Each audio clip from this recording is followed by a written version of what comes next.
Hey, what's up, everybody? Welcome to my channel. My name is Paul, the Canadian Snowman, here once again with another awesome video. We're doing the Copper Age.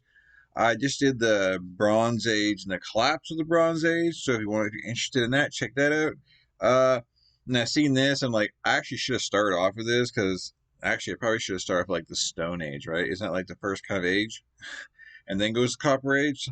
So I might do the Stone Age next. I don't know.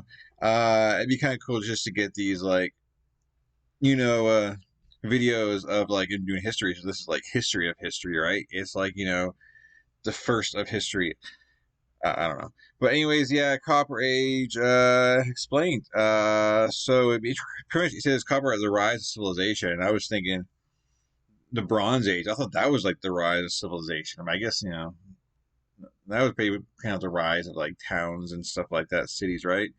I guess this is just just discovery of copper. No, I don't know where I'm going with this. I don't really know what to expect. I mean, they're going to find stones and make copper, apparently, I guess. But anyway, it should be interesting. Before I get into this, please hit that like and subscribe. And if you're also new here, I do a lot of war videos and geography kind of videos. So definitely check out the videos and playlists and stuff like that. Really cool, fun stuff. And yeah. Dun, dun, dun. What am I doing here? Full screen. Bam. The Copper Age, also known as the Chalcolithic period, lasted for more than 1,000 years. In this prehistoric era of humanity's past, simple written 1,000 years, so basically it took 1,000 years to go from the copper to bronze. Wow, it seems like a long time. 1,000 years. In this prehistoric era of humanity's past, simple written symbols began to develop into writing, and prehistory slowly transitioned into ancient history. The Copper Age falls between the Stone Age and the Bronze Age. These ages occurred at different times.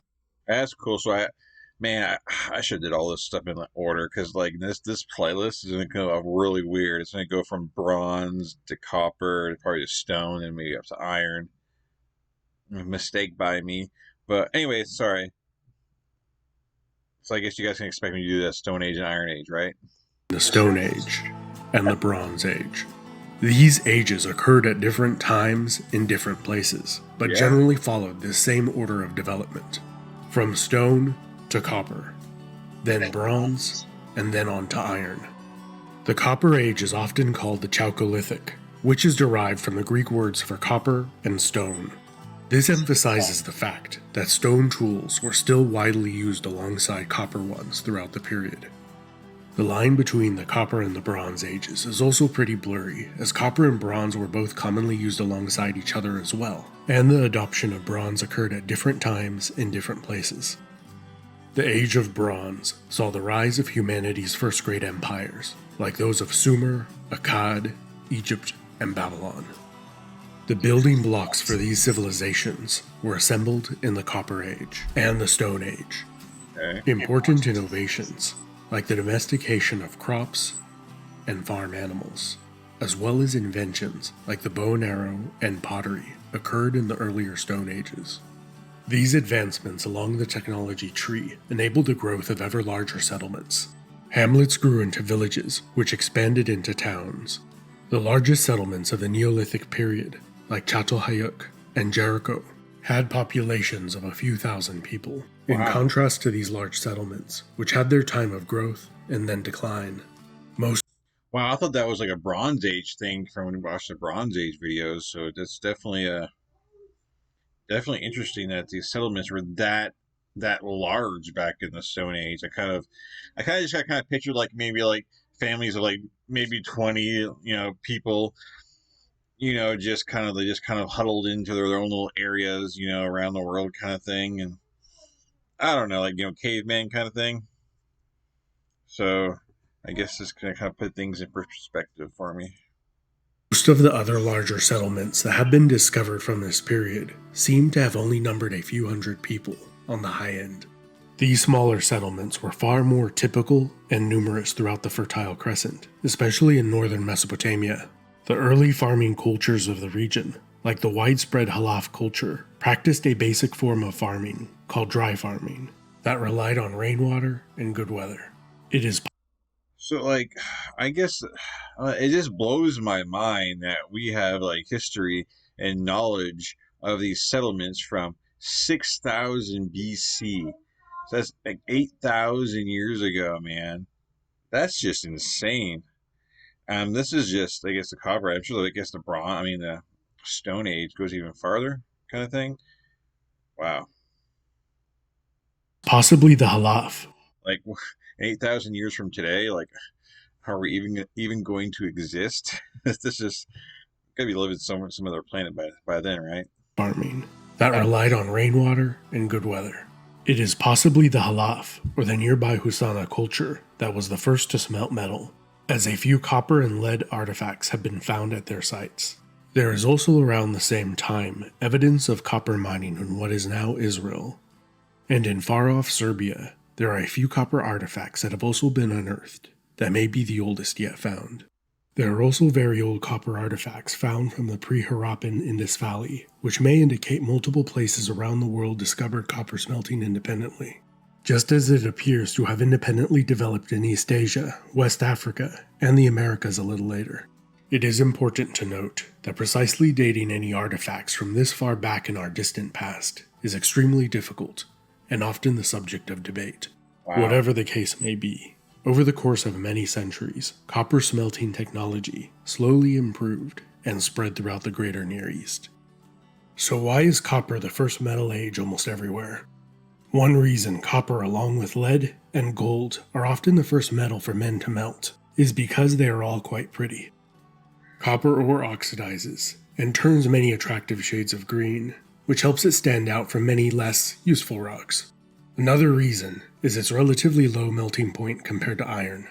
And a third reason is, copper is one of the more plentiful metals found on Earth. It's not found everywhere, but it is found in many places.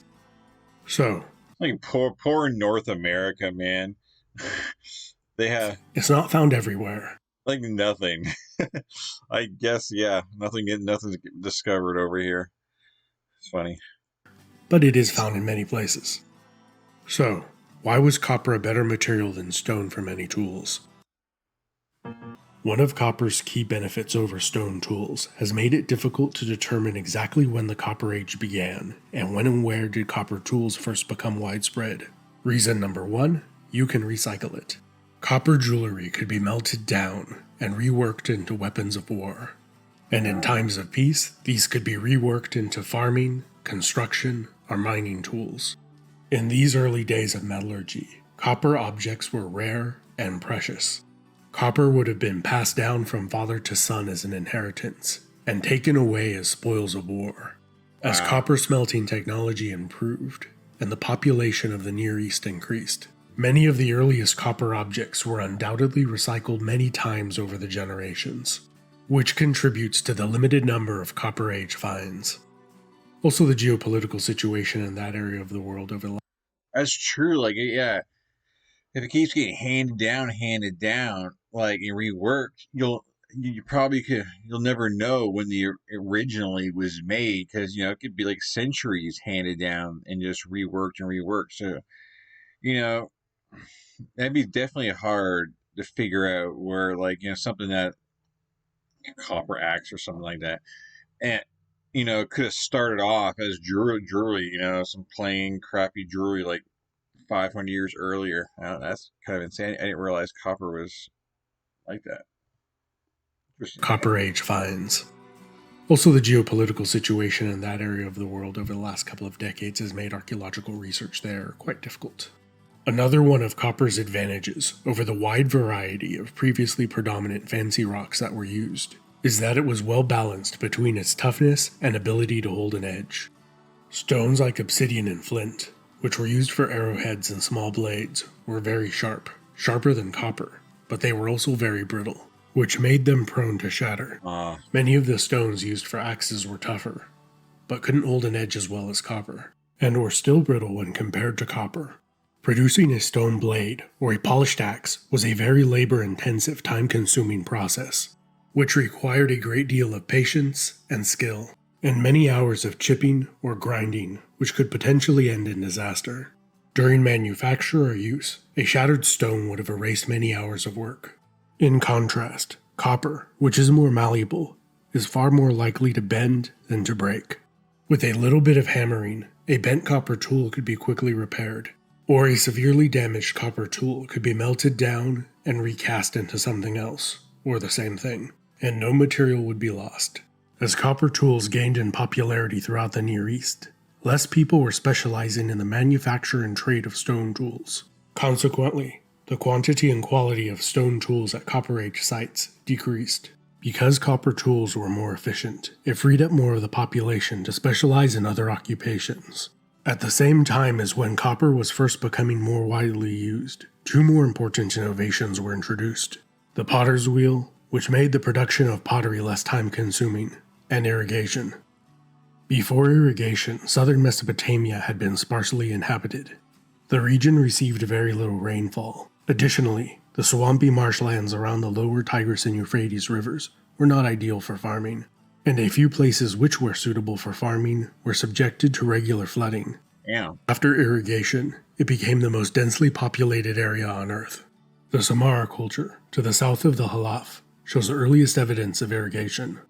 That technology spread south to the Ubaid culture, which mastered the ability to control the river and cultivate previously unusable land.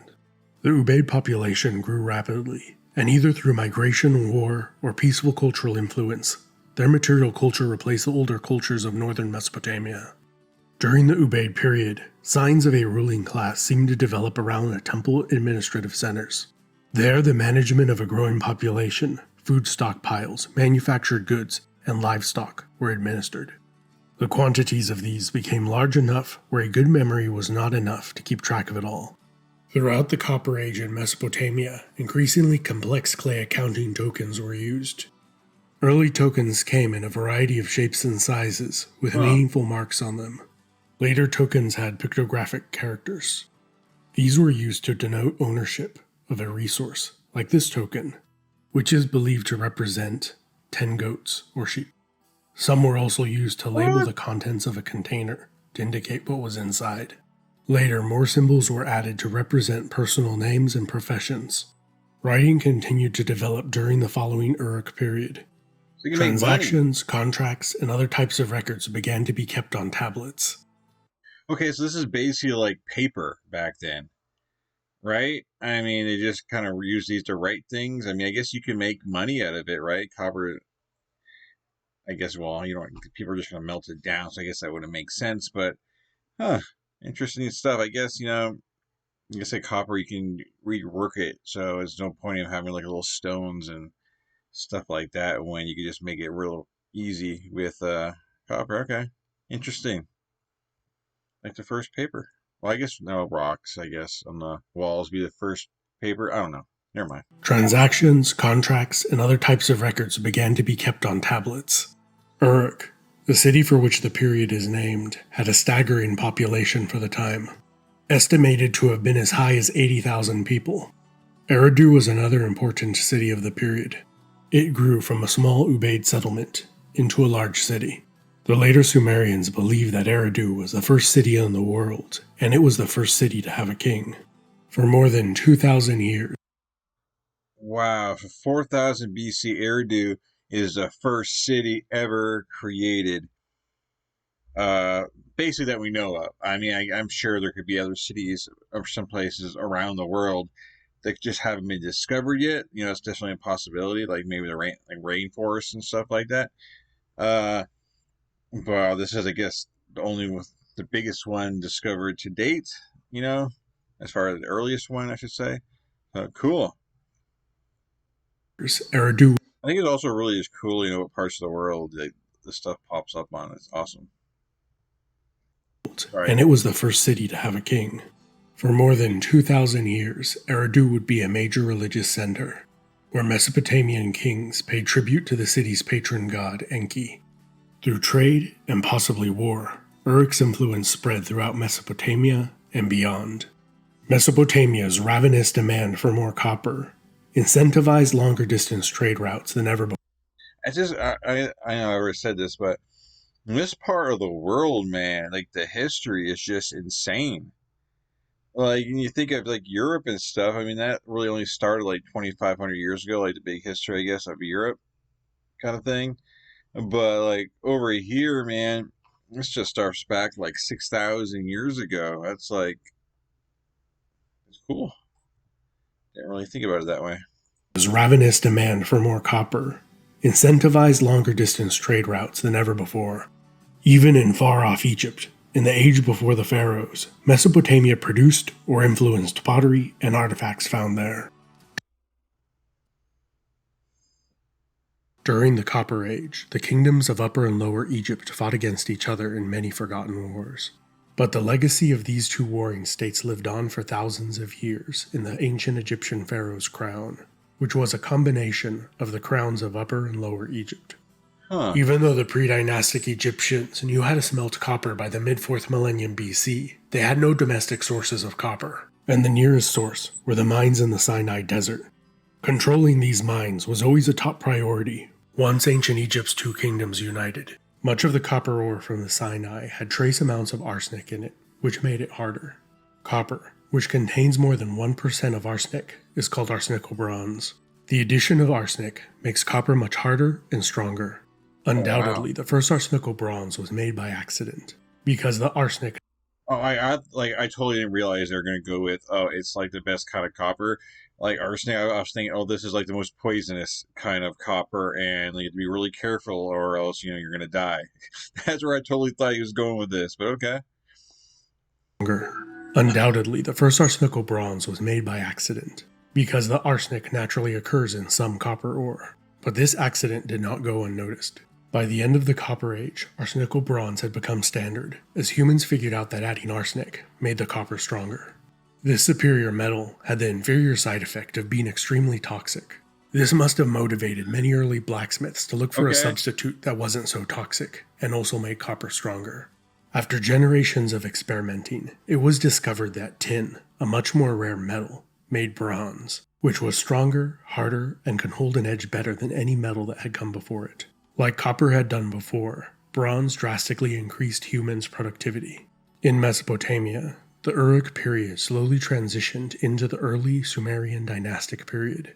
It is important to note that the delineation of time between Ubaid, Uruk, and Sumerian often overlap, as they are modern scholarly constructs, and it is unclear and people use different definitions of when time periods begin and end. And their utility comes from their ability to compartmentalize and make sense of this very complicated time.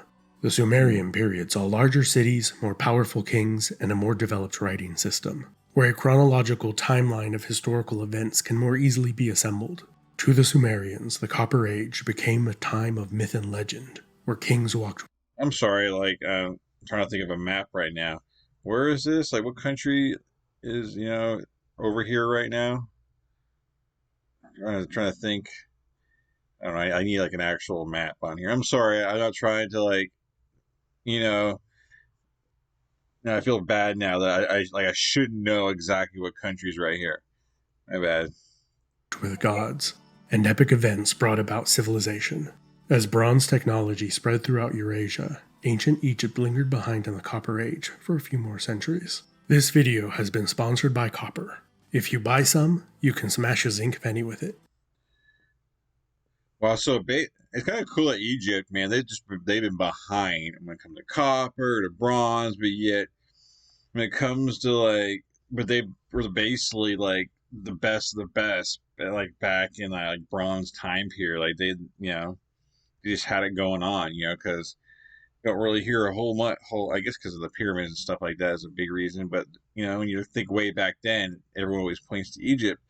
But interesting. Oh, what was that? What was that like? The first like city ever?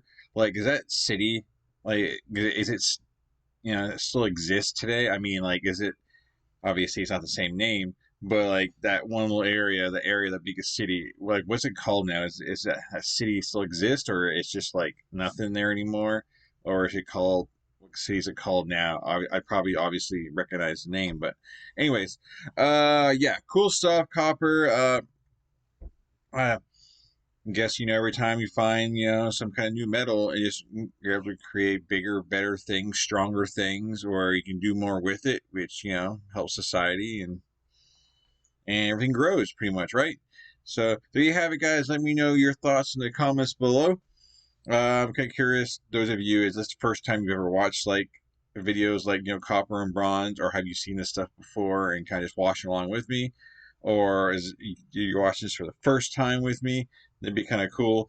Either way, just let me know in the comments. And yeah, catch you guys in future videos and all that fun stuff. Hope you guys have a great night, great day, and I am out of here. Peace.